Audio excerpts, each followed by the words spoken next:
가볼 건데, 우리 스파르타 제무의 요약 강이고요. 작년까지는 제가 처음부터 순서대로 쭉 했는데 12번 가고 처음부터 큰 순서대로 쭉 하니까 그냥 수박 겉핥기밖에 안 되더라고요. 그래서 일단 제가 생각을 해봤는데, 최근에 제무에게 출제 경향을 보면은 당연히 중급회계 2가 한두 문제라도 더 많아요. 1보다는 2가 더 많이 나와요. 1보다는. 난이도를 보면 1이 훨씬 어려웠다니까요. 여러분들 유형자산을 당연히 맞출 거라고 생각하지만 실제로 시험장 가서 시험 문제를 딱 받아들면 작년 2019년 기출 같은 경우에는 유형자산 하나 맞추기도 쉽지가 않아요. 문제가 어렵다고요. 근데 중급회계 2는 단원 자체가 난이도기 때문에 전형적으로 출제가 돼요. 그래서 여러분들 아셔야 되는 게, 일단 중급회계 2에서 무조건 맞춰야 되고 중급회계 1은 전체를 다 알아야 돼요. 그래서 저희 재무회계 같은 경우에도 제가 진짜 몇 년 동안은 이 스파르타 문제 만든 거 돌려쓰고 만든 거 돌려쓰고 그랬는데, 올해는 제가 다 만들 거예요. 좀 요즘 유행이, 출제 경향이 좀 바뀌었기 때문에. 중급회계 1은 사이즈를 크게 낼 거고 중급회계 2는 전형적으로 낼 거예요. 아, 그럼 저는 중급회계 1을 버릴게요 이러지 마시고 중급회계 1도 연습을 좀 하셔야 돼요. 사이즈 큰 거에 대해서 그렇게 갈 거고, 요행으로 풀 수 있는 문제, 와꾸로 풀 수 있는 문제 요즘 진짜 많이 없어요. 진짜 거의 없어요. 거의 한두 개? 5개도 사실 거짓말이고 한두 개? 그래서 무조건 와꾸로 단답식으로 풀겠다 이러면 요즘 시험장에서 풀 수 있는 게 없어요. 그 생각을 좀 하셔야 돼요. 이 수학 목표인데, 일단 중급회계 2에 조금 더 역점을 둘 거예요. 여러분들 못하는 부분 위주로. 왜냐면 중급회계 2가 여러분들이 못하는 부분일수록 오히려 문제는 간단하게 나와요. 그럴 거고요. 예전에는 뭐 잘하겠다, 열심히 할게요 뭐 이렇게 얘기했지만 진짜 무조건 플러스 10점입니다. 이 수업 들으면 누구든지 무조건 플러스 10점이에요. 어려운 중급회계 2 뒷부분을 좀 주로 많이 할 거기 때문에 하여튼 10점 올리는 걸 목표로 좀 나가볼 생각이에요. 지금 그리고 두 번째로 수업 방식, 네 그렇습니다. 일단 우리 이 회차별 좀 주제를 보면 오늘 현금흐름표 할 거거든요. 현금흐름표. 이 현금흐름표가 원래 직접법, 간접법, 직접법, 간접법, 직접법, 간접법 나왔는데 작년에 예상을 깨고 간접법이 2번 나왔어요. 올해는 직접법이 나올 것 같기도 한데 모르겠어요. 아무튼 1회차 때 현금흐름표 할 거고, 현금흐름표 어렵지 않아요. 회계사라면 문제를 2문제 내고 사이즈가 크기 때문에 어렵지만 저희는 현금흐름표만으로 2문제를 절대 1차에 못 내기 때문에 사이즈가 크지 않아요. 맞출 수 있어요. 그래서 오늘 1회차 때 현금흐름표 할 거고요. 2회차 때 수익 할 건데 계산 문제 할 거예요. 말 문제 안 하고. 그쵸? 계산 문제 할 거예요. 우리 작년 세무사 1차 기출 문제를 봐도 수익 계산 문제 3문제 나왔기 때문에 우리도 계산 문제 할 거예요. 하실 거고요. 3회차 법인세에게. 법인세 한동안 안 나오다가 저희 2년 전부터 계속 나오기 시작했기 때문에 100% 올해도 나와요. 생각보다 법인세 계산이 간단하거든요. 볼 거고요. 4회차 때 리스는 당연히 보셔야겠죠. 5, 6회차 때 채권을 할 거거든요. 채권. 채권을 왜 이렇게 많이 해요 그런데. 채권만큼 한번 정확히 알게 되면 틀리기 어려운 부분도 이렇게 무조건 맞출 수 있는 부분도 없기 때문에 채권을 좀 할 거예요. 5회차, 6회차 때. 그래서 나는 채권을 좀 못한다 하시는 분들 꼭 와서 들으셔야 되고, 7회차 때 고급 회계를 할 거예요. 이 요약 강의를 여러분들이 무조건 맨데토리로 다 들을 필요는 없어요. 근데 여러분들이 고급 회계는 하고 제껴야지 이런 생각 하시면 안 되는데, 고급 회계 올해 무조건 한 문제 나와요. 어쩌면 2문제? 작년에 안 나왔거든요. 우리 고급 회계가 항상 세무사 같은 경우엔 0문제, 1문제, 2문제, 1문제, 0문제, 2문제 진짜로 이렇게 가기 때문에 올해 무조건 나와요. 고급 회계 나오면 계산 문제인데 예상외로 계산이 되게 간단하다고요.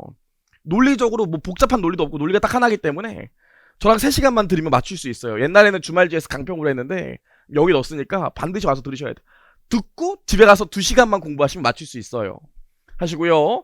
8회차 유형자산, 무형자산, 투자부동산은 좀 최근에 유행할 것 같은 경향들만 좀 연습할 거고, 9회차 재고자산도 마찬가지고 10회차에 개념책에 넣어놨습니다. 개념책에 개정됐거든요. 아시겠지만 개정됐어요. 개정된 내용이 겁나 어려워요. 이 핸드북 앞에 보시면 넘겨도 끝이 없어요. 답은 3번일 것 같은데 예상을 지었고, 그래서 개정된 부분이 안 나오고 개념책의 질적 특성은 개정이 하나도 안 됐거든요. 요걸 그냥 낼 수도 있어요.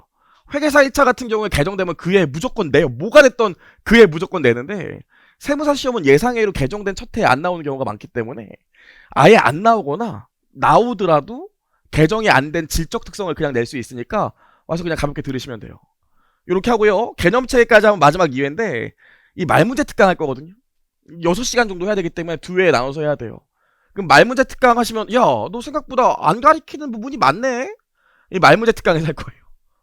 뭐 충당부채나 뭐 자본이나 뭐 자본 말문제는 좀 아니겠지. 충당부채나 뭐 이런 것들 여기서 전범위로 다 1장부터 다시 볼 거기 때문에 말문제 특강에 듣고 가시면 돼요. 그렇죠? 꽤 생각보다 도움이 되실 겁니다. 이렇게 다룰 거고요. 다루지 않는 주제가 혹시 여기서도 다룰 거지만 혹시 다루지 않는 주제가 있으면 그걸 정리했다가 주말 GS 강평에서 할 거니까 쭉 따라오시면 돼요. 그렇죠? 이렇게 진행을 할 거고요. 다른 얘기할 게 없어요. 교재는 저희 핸드북이랑 프린트인데 프린트는 문제만 넣어놨고 핸드북은 요약서거든요. 혹시 다른 학원에서 오신 분들은 본인 갖고 있는 요약서 보셔도 돼요. 그쵸? 근데 대부분은 다 와셨을 테니까 이거 보시는 게 좋을 거예요. 왜냐면 설명을 이걸로 할 거니까. 그렇습니다. 왜냐면 제가 여기다가 프린터에 내용 요약까지 넣어버리면 너무 두꺼우니까 부담되실 것 같아서 프린터는 문제만 넣었어요. 좋아요. 바로 가시죠. 현금 흐름표의 이해입니다. 객관식 때 했던 얘기를 다시 할 건데 조금 더 직설적으로 할 거예요. 일단 요약서는 우리 어디 필 거냐면요. 바로 399페이지 일단 펴놓으시고 현금 흐름표의 이해예요. 자, 우리 올해 직접법 나올 타임이기 때문에 직접법을 무조건 맞춰야 돼요. 가볼 건데 여러분 요거 회계 처리 좀 해보려고 하거든요. 다른 거래는 아무것도 없었고 요렇게만 있었대요. 저랑 심심하니까 한번 해볼게요. 1월 1일날 기장치를 취득하면 현금 100원이 빠져나가고 기계장치 100원이 들어오겠죠. 그리고 7월 1일날 300원 현금 매출했대요. 서비스업이라 매출원가 없었대. 따라오실 수 있겠죠. 그럼 여기 현금이 300원 들어오고요.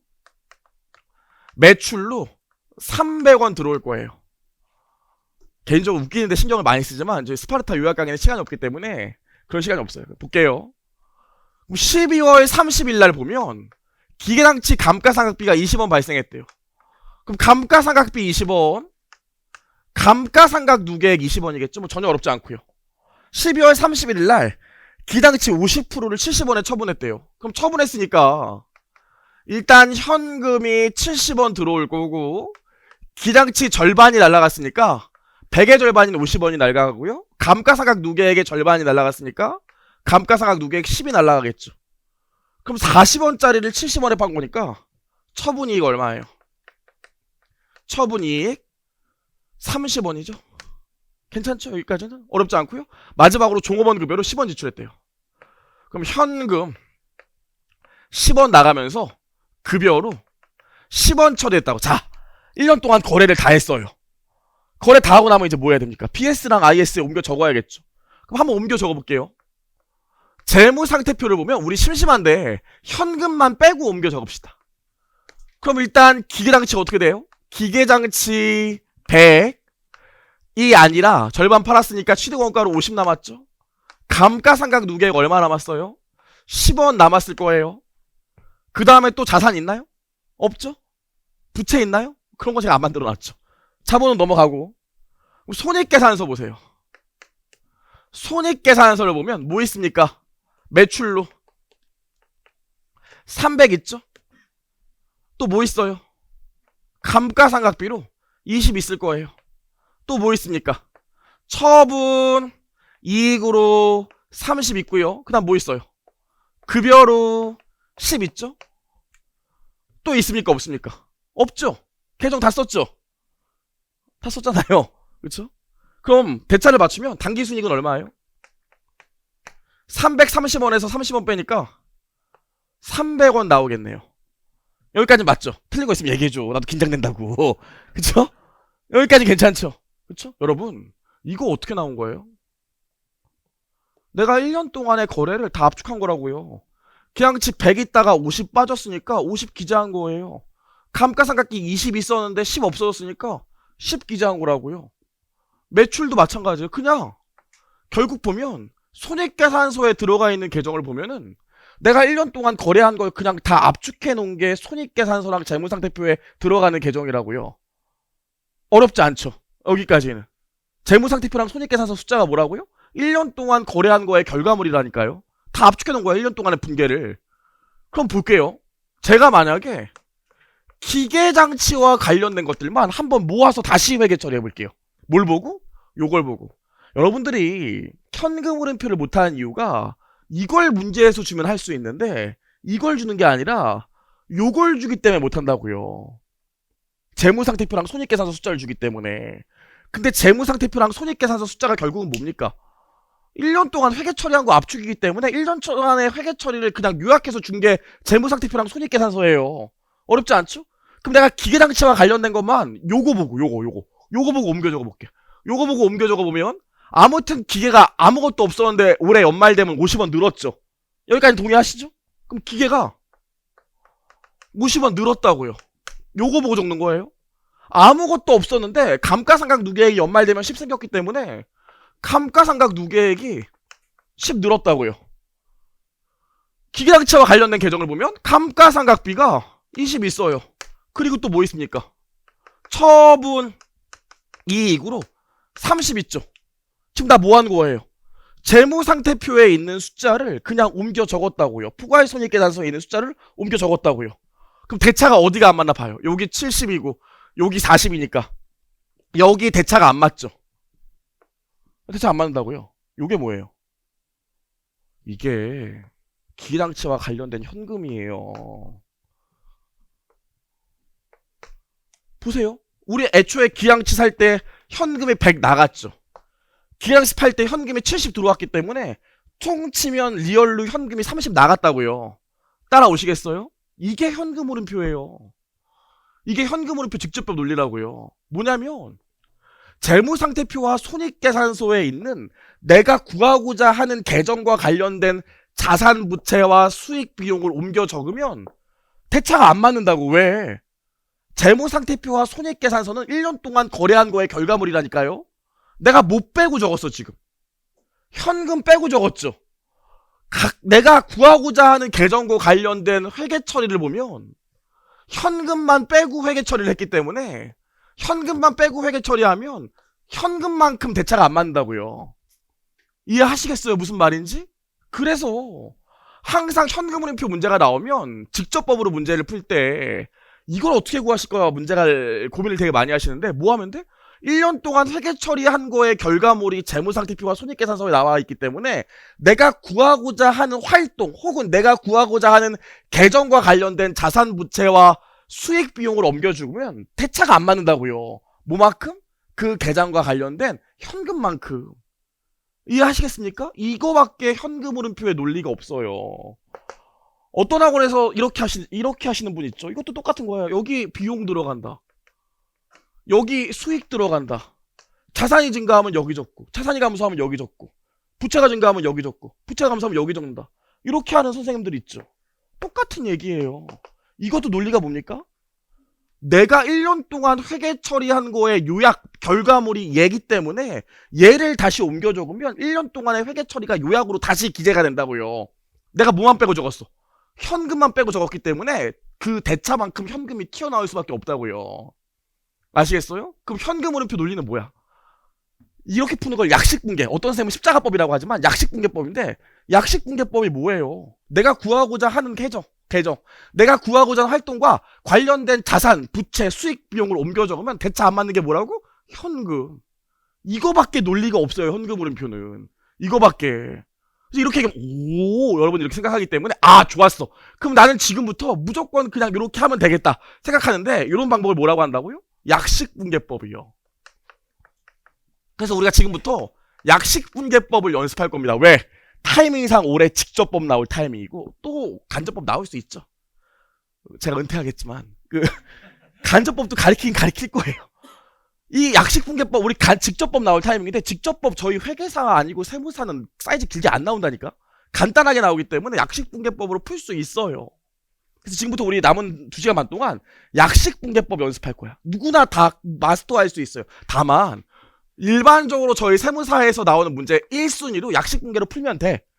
근데 이 약식분계법이 무조건 키왕짱이 아닌 게 2가지 문제가 있다고요. 두 번째로, 첫 번째로 어떤 개념가 있냐면 관련이 없는 계정도 같이 줄 때가 있다고요. 관련 없는 다수의 계정을 줄 때가 있어요. 이게 뭐 저희 세무사 시험은 사실 이렇게 나온 적은 거의 없긴 한데, 회계사 시험 같은 경우에 재무상태표랑 포괄손익계산서를 통으로 던져준다고. 그리고 기계장치와 관련된 현금 흐름을 구하라. 그럼 약식분개법을 하고 싶어도 기계장치와 관련된 계정을 내가 찾아내기가 어렵다고요. 그래서 약식분개법이 소용이 없는 경우가 있는데, 요 경우에 어떻게 해야 돼? 요거를 방지하기 위해서 약식분개로 풀면 되지만, 요런 경우를 방지하기 위해서 우리가 계정분석법으로, 별게 아니라 계정분석법으로 각 활동과 관련된 계정들은 그래도 어느 정도는 알고 있어야 된다고요. 1차 때는 다 요걸로 풀 거지만 계정을 여러 개 줄 수도 있기 때문에 얘는 기본적으로 그래도 좀 알고 있어야 돼. 여러분들이 현금 흐름표를 못하는 이유는 이게 마음속으로 와닿지 않기 때문이고, 두 번째로는 좀 외워줘야 되는데 좀 안 외우기 때문이. 요건 이제 이해하겠지. 1년 동안의 회계 처리의 결과물이 얘기 때문에 현금 빼고 다시 옮겨 적으면 현금이 튀어나온다고요. 그냥 대차는 항상 맞아야 되니까. 이해하시겠죠? 근데 이번 같은 경우는, 이 두 번째 케이스 얘 같은 경우엔 저희 세무사 시험은 잘 안 나온다고요. 다른 계정을 다 주면 문제 사이즈가 너무 커지니까 잘 안 준다고. 오히려 이 세 번째, 계정이 숨겨지는 경우가 있다고. 계정이 모두 제시가 안 돼 있는 경우가 있어. 이 약식분개점의 가장 큰 맹점이 뭐냐면, 이 회계 처리의 가장 큰 맹점이 뭐냐면, 문제에서 이걸 안 준다고. 그럼 못 풀어요. 계정이 다 있어야 돼. 이게 뭐야? 계정을 다 제시된 상태에서 개 빼고 다 기재하면 현금이 튀어나온다는 건데, 하나를 문제에서 안 줘. 그럼 약식분개법을 풀 수가 없어요. 그래서 여러분들이 약식분개법 하고 가지만 막상 시험장 가면 못 푼다고요. 계정이 안 나오기 때문에. 그래서 만약에 계정 하나를 안 주는 경우에 그때는 뭘 풀어야 돼? 그때는 계정별로 증감분석으로 풀어야 돼요. 그래서 우리가 이 세 방법을 다 해볼 거라고요. 세 방법을 다. 무조건 맞출 수 있어요. 현금 흐름표. 세무사 수준에서는 비하하는 게 아니라 짧은 문제이기 때문에 무조건 맞출 수 있어요. 그래서 여러분들이 요 생각을 갖고 계셔야 돼. 일단 기본적으로 다 약식분개법 어프로치로 가면 되는데, 내가 봤더니 문제에서 계정을 안 줬어. 그러면 증감분석으로 가야 되고, 아니면 계정을 구하거나, 아니면 다수의 계정을 줄 수도 있기 때문에 공부할 때 계정분석법에 따라서 활동별로 관련된 계정이 뭔지는 그래도 알고 있어야 된다고요.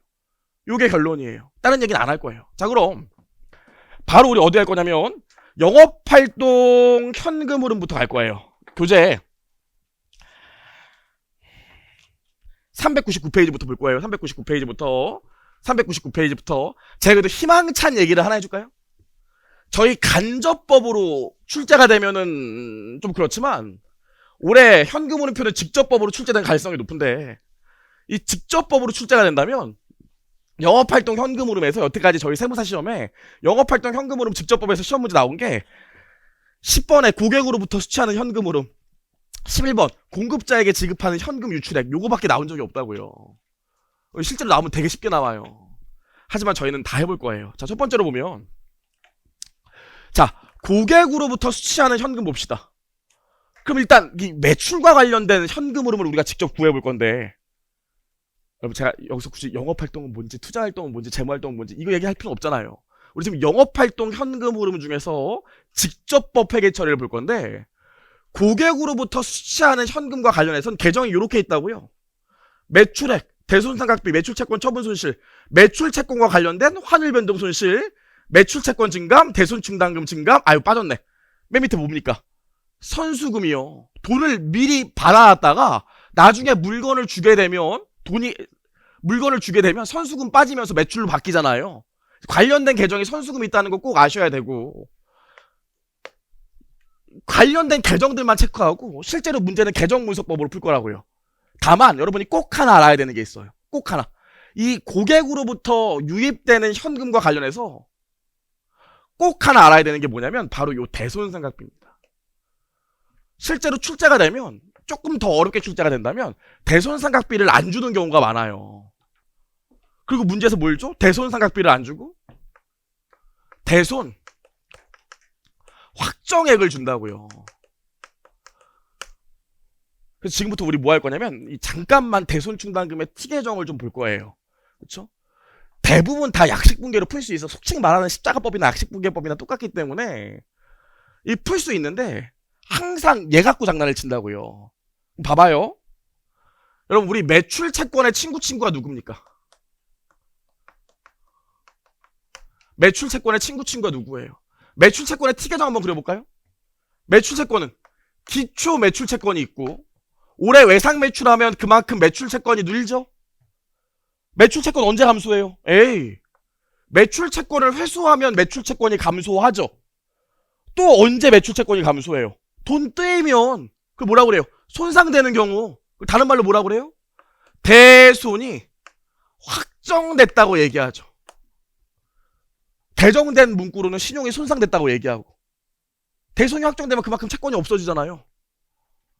그래서 기말 매출 채권이 나온다고요. 근데 제가 요 얘기를 하고 싶은 게 아니라 매출 채권과 관련해서 우리가 달고 가는 계정이 뭡니까?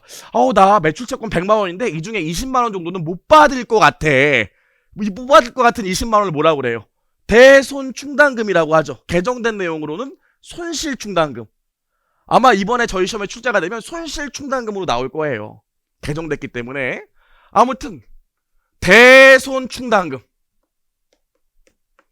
다른 말로 금융자산에서 배웠던 손실 충당금으로 나올 건데 잘 봐요. 얘는 기초의 대손 충당금이 있고요. 대손 충당금은 언제 없어집니까? 대손이 확정되면 매출 채권이 없어지면서 손실 충당금이나 대손 충당금과 상계하죠. 그래서 대손이 확정되면 대손 충당금이 없어진다고요. 혹은 손실 충당금이 없어진다고요. 요거 두 개는 같은데 저희 시험에 요거 두 개 같은 거는 안 나와요. 지금 현금흐름표 얘기니까 뭐 이런 것까지 물어보진 않는다고요. 여기만 집중하시면 되는데, 그럼 대손 충당금을 기말에 어떻게 구해요? 기초, 증가, 감소로 기말을 구하는 게 아니라 기말 매출 채권에다가 몇 프로 못 받을 것 같아. 100만 원 있는데 이 중에 10%는 못 받을 것 같아. 그 금액을 기말로 잡아놓는다고요. 그래서 기말 뭐가 나와? 기말 대손 충당금이 먼저 나오고 대차를 뭘로 맞춰요? 대손 충당금 설정액으로 맞추는데 그걸 뭐라고 그래요? 대손상각비라고 한다고요. 그럼 실제로 얘가 비용 처리되는 금액이에요. 나 아까 뭐라고 그랬어 문제에서. 고객으로부터 유입되는 현금 요 문제가 나오면 꼭 대손상각비를 안 주고 대손 확정액을 주는 경우가 많다고요. 그럼 대손 확정액이랑 대손상각비랑 같은 금액이에요? 다른 금액이에요? 다른 금액이지. 대손 확정액은 채권을 까면서 대손 충당금을 빼는 금액이지만 대손상각비는 실제로 대손상각비 대손 충당금이 오기 때문에 비용 처리되는 금액이라고요. 따라오시죠? 괜찮죠? 이 정도는? 그래서 실제로 문제에서 요 금액을 주고 요걸 준다면 우리는 반드시 T계정상으로 역산해서 얘를 구해야 된다고요. 그래서 대손 고객으로부터 유입되는 현금 흐름은 요것만 조심하시면 돼. 그래서 거기 넘겨보시면 그 다음 페이지에 셀프 스터디에 제가 써놨죠? 대손상각비 어떻게 해야 되는지.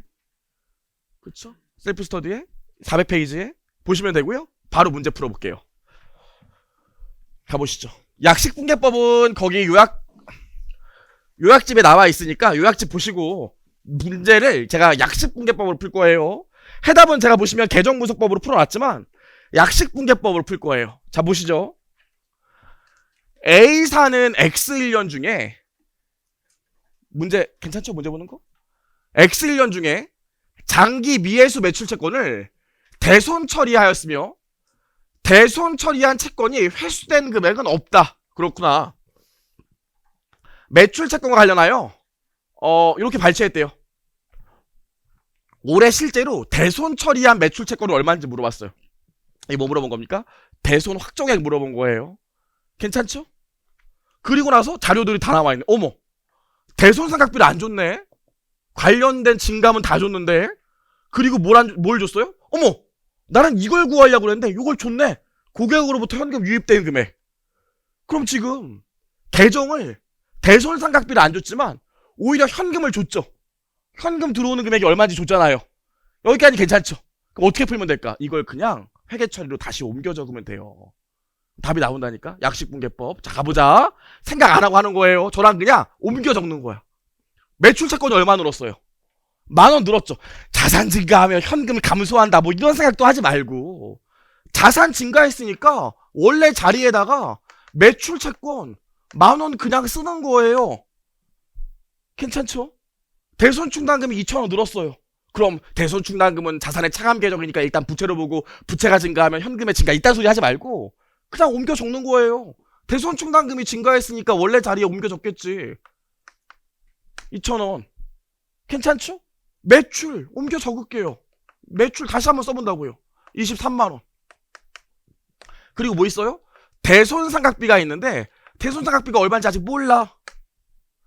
외화 환산 손실이 매출 채권이랑 관련이 있대요. 그럼 외, 환, 손실, 비용이니까 차변에 쓰는 게 맞겠지. 얼마 여기? 1,000원. 다 썼죠. 원래는 대손상각비를 줘야 돼. 요거 알면 대차가 안 맞을 거라고요. 대차 안 맞는 금액이 뭐겠어요? 현금 들어온 금액일 거라고요. 약식분계 논리가 뭐라고? 1년 동안 회계 처리한 걸 응축한 게 재무상태표와 포괄손익계산서이기 때문에 거기서 내가 원하고자 하는 활동과 관련된 계정을 다시 회계 처리하면 현금 빼고 다 했기 때문에 대차는 뭘로 맞출 수 있다고요? 현금으로. 이게 약식분계법의 논리인데 지금 얘를 모르잖아요. 그쵸? 대신 문제에서 뭘 줬어? 이것 때문에 고객 때문에 현금으로 유입된 금액이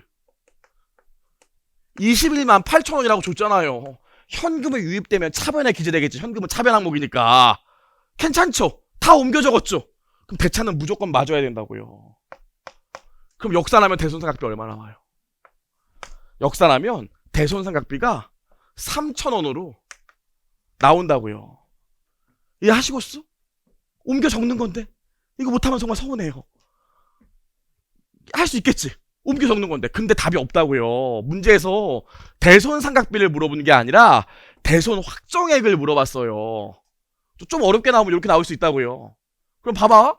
아까도 봤지만 대손충당금, 다른 말로 손실충당금, 실제 시험에서 손실충당금으로 나오면 대손충당금이랑 똑같다고 보시면 됩니다. 아까 손실충당금의 T계정을 봤죠. 기초, 대손확정, 여기 기말, 여기 뭐가 나와야 돼요? 대손상각비. 문제 보시면 기초의 대손충당금이 얼마래요? 2,000원. 기말의 대손충당금이 얼마래요? 4,000원. 올해 대손상각비가 얼마래? 3,000원. 그럼 대손확정액은 얼마예요? 1,000원. 이게 우리 1차, 2차 다 합쳐서 고객으로부터 유입되는 현금으로 문제 중에서 가장 어려운 문제예요. 에이 설마 진짜라니까. 할 수 있겠죠.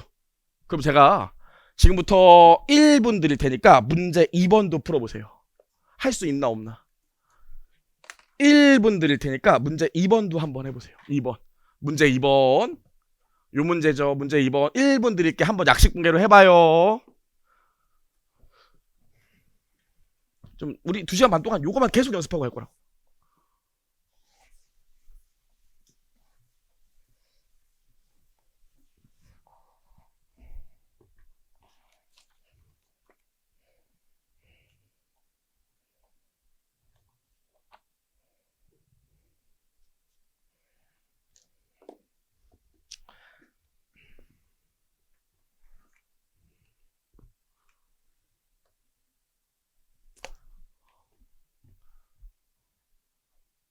자, 가시죠. 보시면 기초와 기말의 매출 채권과 관련된 계정잔액과 변동사항이 나와 있고요. X1년도에 고객으로부터 수취한 현금이 얼마인지 한번 물어봤습니다. 옮겨 적으면 돼요. 그럼 올해 기초 대비 기말에 매출 채권이 1,000원 늘었죠. 그럼 매출 채권 1,000원 증가. 대손충당금이 기초 대비 기말에 200원 줄었죠. 원래 대손충당금 여기 자리인데 줄었으니까 어디 기재하면 돼요? 반대쪽에. 그래서 대손충당금 얼마? 차변에 200원 써주시면 돼요. 선수금은 자산입니까 부채입니까? 자산이에요 부채예요? 누가 지금 자산이라고 그랬어? 부채죠. 미리 받은 돈이잖아요. 그럼 부채가 기초 대비 기말에 5,000원 늘었으니까 선수금 5,000원 그냥 써주시면 돼요. 하나도 안 어렵네. 계속 가볼까요? 네. 그 다음 문제 보시면 X1년도에 순 매출액이 13,000원, 13만원이나 나와있고 상품과 관련하여 선수금을 4만원 수령했다 나와있는데 봐봐. 아무튼 매출액이 올해 13만원이죠. 이거 써줘야 될 거 아닙니까? 손익계산서 매출액이 13만원이니까 괜찮죠? 선수금 수령하는 금액이 4만원이래. 이거 고려할 필요 있어요 없어요? 이미 이것까지 고려해서 여기 증감으로 내가 넣어놨다고요. 아시겠어요? 어차피 기초에서 기말 증감한 게 다 반영되어 있기 때문에 이런 건 다 고려할 필요가 없어요. 우리 논리가 별게 아니라니까. 기초와 기말 자산부채 자본의 변동액을 하면 1년 동안의 회계 처리가 이미 다 반영되어 있는 거예요. 기중에 일어났던 일을 또 회계 처리할 필요가 없다고. 이해하시겠습니까? 좋아. X0년도에 손상차손으로 인식한 매출채권 1,400원이 매출채권이 X1년도에 회수가 불가능하다고 판명됐고요. 전기에 손상차손으로 인식한 매출채권 300원이 회수됐다고 나와있네. 와, 이러고 끝났어요. 문제에서 뭘 안 줬습니까? 아니, 대손충당금 있는데 대손상각비 없다는 게 말이 돼? 말이 안 되죠. 대손상각비를 문제에서 안 줬기 때문에 대손상각비를 찾아내야 된다고요. 그래야지 우리가 고객으로부터 고객으로부터 유입된 현금을 구할 수 있어요. 여기까지 따라오시겠습니까? 그래서 약식분계법이 무조건 키왕짱이라고 생각하지만 요런 문제를 나오게 되면 전체 구조를 몰면 못 푼다고요. 여러분들이 현금 흐름표의 방법론을 못해서 못하는 게 아니라 안 해워서 그렇다니까요. 그럼 봐봐요. 문제를 좀 분석해 봅시다.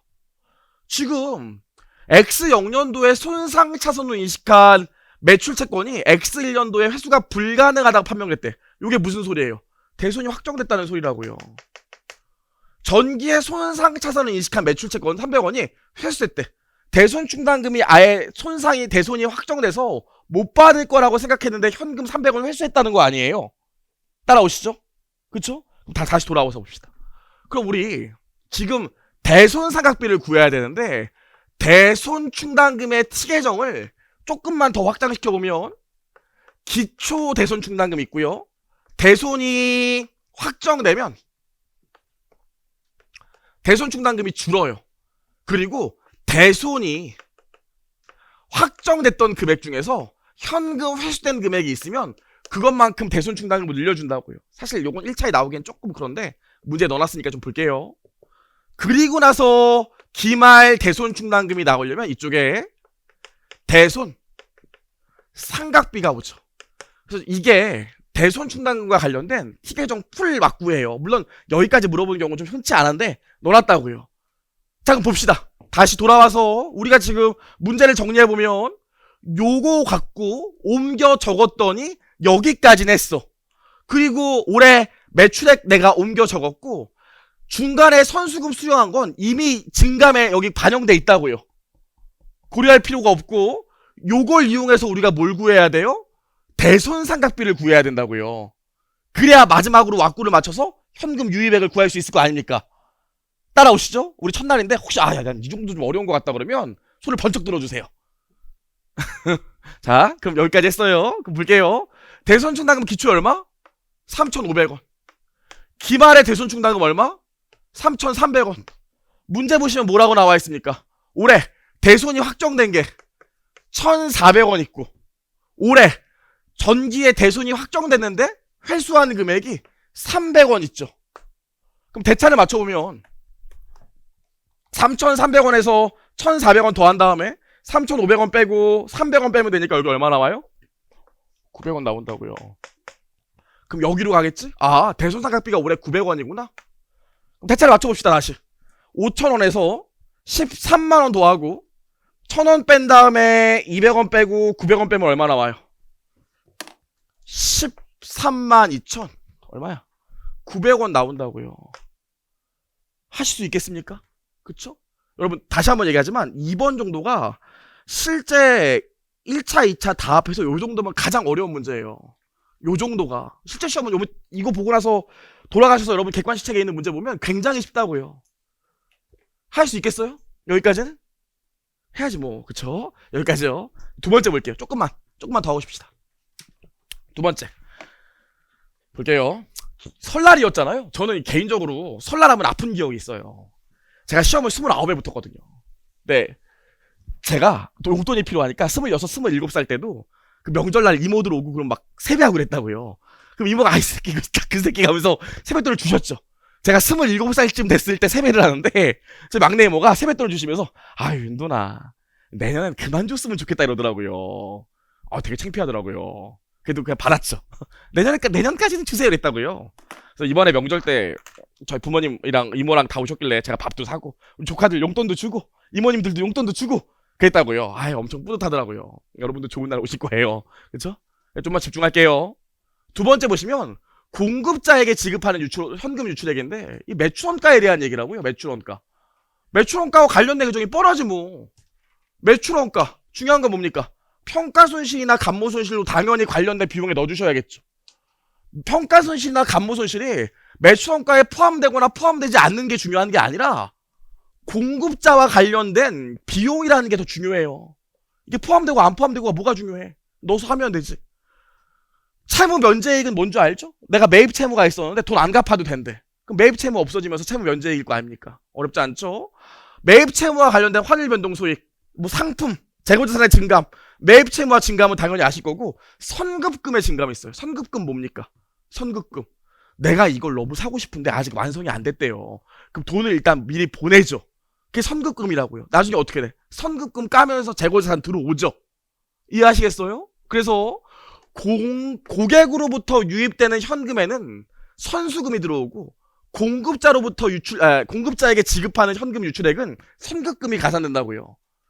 요 정도는 외워주셔야 돼요. 왜냐면 이거 하나도 얘기 안 하고 약식분계로 그냥 회계 처리해도 되는데 저번에도 얘기했지만 계정이 여러 가지 섞여서 나오는 경우에는 그래도 요 정도는 알고 있어야 찾아낼 수 있다고요. 무슨 말인지 따라오시죠? 오케이. 자, 그럼 바로 문제 풀어볼게요. 문제 3번. 겁나 쉬워요. F사의 재무상태표상 재고자산과 매입채무 금액은 요렇다. X1년도에 포괄손익계산서의 매입채무와 관련된 외환 한산이익이 8만원, 20만원이다. F사의 X1년도 현금흐름표상 공급자에 대한 현금 유출액이 61만원이다. 어래? 현금을 줬네? 그리고 뭘 줬어요? 매출원가는 얼마인가 물어봤고 감모손실과 평가손실이 발생했는데 감모와 평가손실은 매출원가에 가산하지 않는데요. 어떻게 풀면 돼? 관련된 계정을 그냥 다 옮겨 적으면 돼요. 고민하지 말고. 논리가 하나니까요. 현금 빼고 다 적으면 대차는 현금으로 나오게 돼 있다니까요. 가볼게요. 자, 고민하지 말고. 오늘 어머니가 우리 아들 딸 스파르타만 갔다 왔는데 현금흐름표 어렵지 않았니? 그랬을 때 뭐라고 그래야 돼? 그냥 옮겨 적으면 된대. 이게 결론이라고요. 그냥 옮겨 적으면 돼요. 자, 보시죠. 재고자산이 기초대비 기말에 15만원 늘었죠. 어떻게 하면 돼? 재고가 늘었으니까 차변에 15만원 써주면 되죠. 매입채무가 11만원 늘었죠. 부채가 늘었으니까 여기 매입채무 11만원 그냥 써주면 돼요. 그리고 나서 문제를 봤더니 뭐 있으니까 외환차익이랑 외환한산이익으로 8만원 20만원 있다니까 환율 합쳐 쓸게요. 변동이익으로 얼마? 28만원 있는 거 아니겠어요? 옮겨 적었습니다. 매출원가도 알아야 되는데 문제에서 매출원가를 모르겠대요. 그쵸?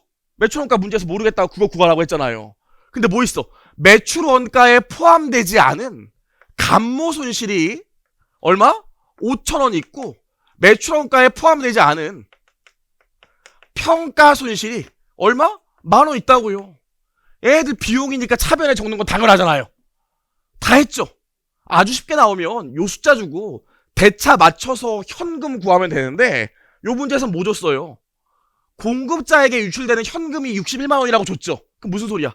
원래 요거까지 내가 알아서 대차를 맞추면 현금 유출이니까 대변에 현금이 61만원 기재돼야 된다고요.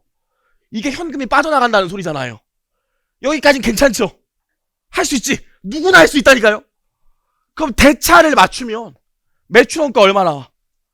이거 대차를 맞추면 매출원가가 83만 5천원 나와요. 해보세요. 나올 거예요.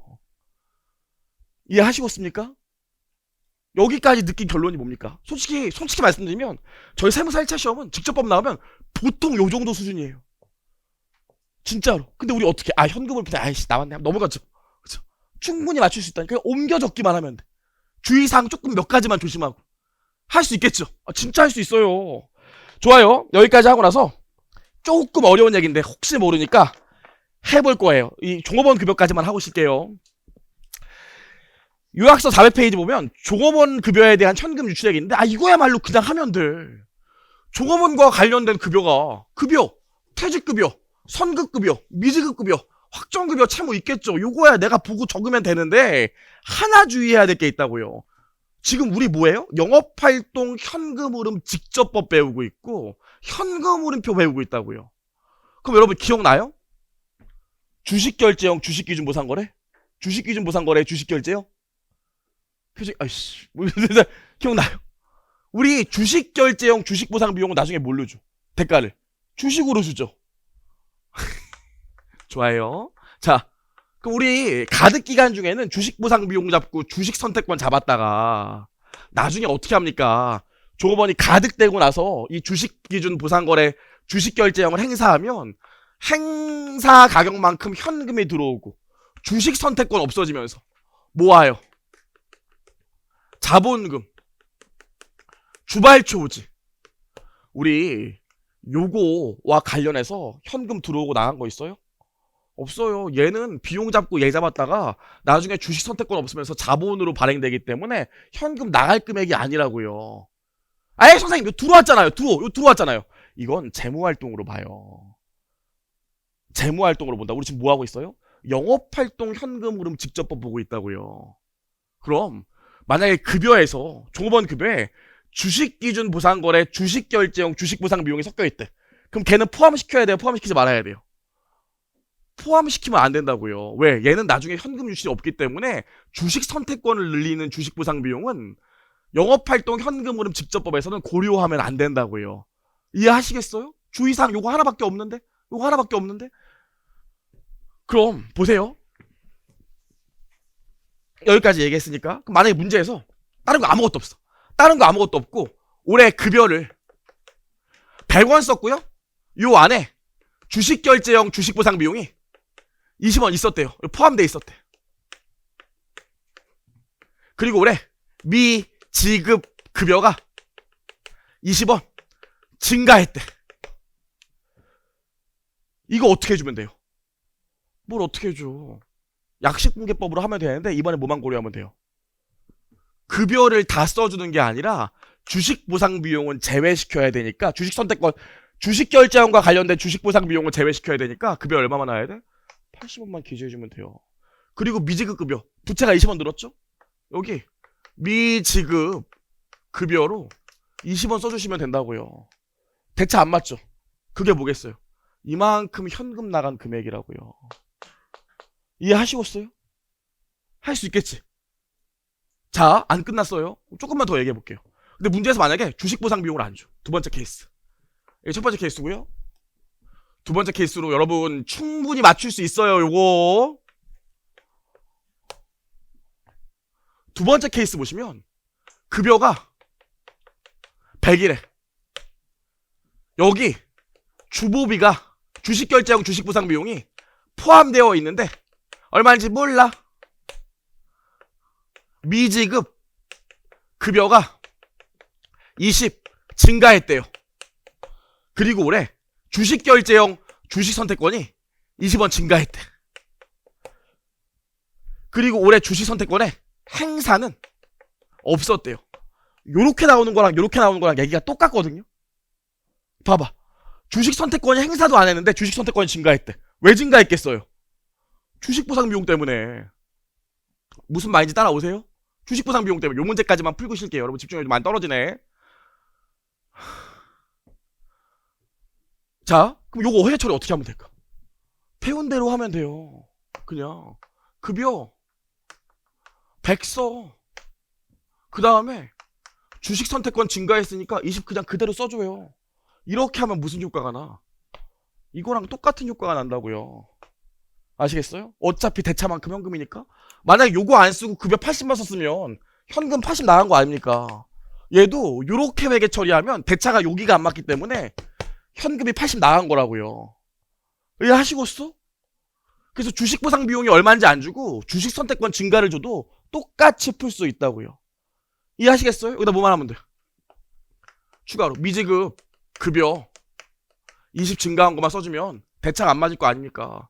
그 대차 안 맞는 게 뭐예요? 그게 현금. 할 수 있겠죠? 하나도 어렵지 않아요. 자, 한번 볼게요. 문제 4번이요. 요거 제가 1분 드릴 테니까 한번 풀어볼래요? 1분?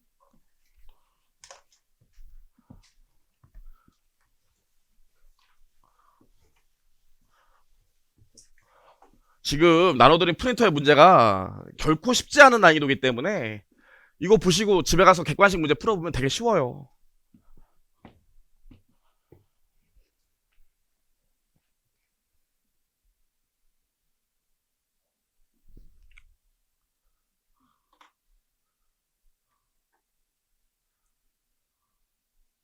그럼 같이 해보셔야 돼. 이제부터는 몰라도 그냥 한번 해보는 거예요. 숫자 답을 내야 돼. 이제는 답을 보면 안 돼. 답을 내야 돼. 틀리더라도. 그렇죠? 가보시죠.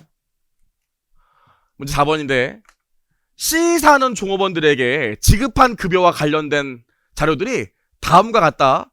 포괄 손익계산서의 급여 계좌는 주식 보상 비용이 포함되어 있다. 허허, 포함되어 있네. 근데 얼마인지 몰라.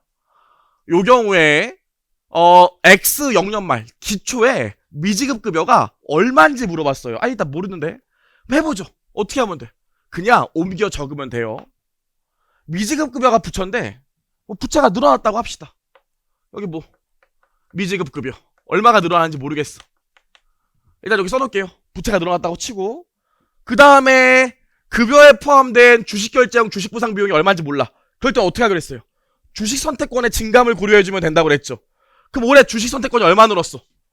8,000원 늘었으니까 주식 선택권 8,000원 써주시면 돼요. 괜찮죠? 옮겨 적은 거니까. 그 다음에 올해 비용 보시면 급여가 얼마? 7만원 있어요. 아유 힘들다. 여기까지 했어요. 그랬더니 뭐래요? 현금 유출액이 얼마? 76,000원 있대. 느낌이 안 좋은데? 자, 그럼 계산해보시면 대차가 맞아야 되잖아요. 요거만 안 줬지 현금 나가는 금액을 줬잖아요. 그럼 대차를 맞춰보면 이게 얼마예요? 84,000원인데 여긴 7만원밖에 없으니까 오히려 미지급 급여가 14,000원 줄었나 보네. 따라오시죠? 기초 대비 기말에 14,000원 줄었나 보네. 할 수 있죠? 그러면은 지금 14,000원 줄어서 13,000원이니까 얘에서 얘로 가는데 14,000원이 줄었대요. 그럼 기초의 미지급 금액은 얼마겠어요? 27,000원. 할 수 있죠? 이게 유형자산 정부보조금 문제보다 쉬워요. 진짜로 조금만 연습하면 된다니까요. 지금 안 믿겠지만 내가 진짜 솔직히 말하면 요거 문제 2차 연습소에서 갖고 온 거라고요. 쉬워요. 실제 여러분 객관식 문제 이거보다 훨씬 쉽다고요. 오케이, 여기까지 했습니다. 우리 10분만 쉬었다가 나머지 또 진행할게요.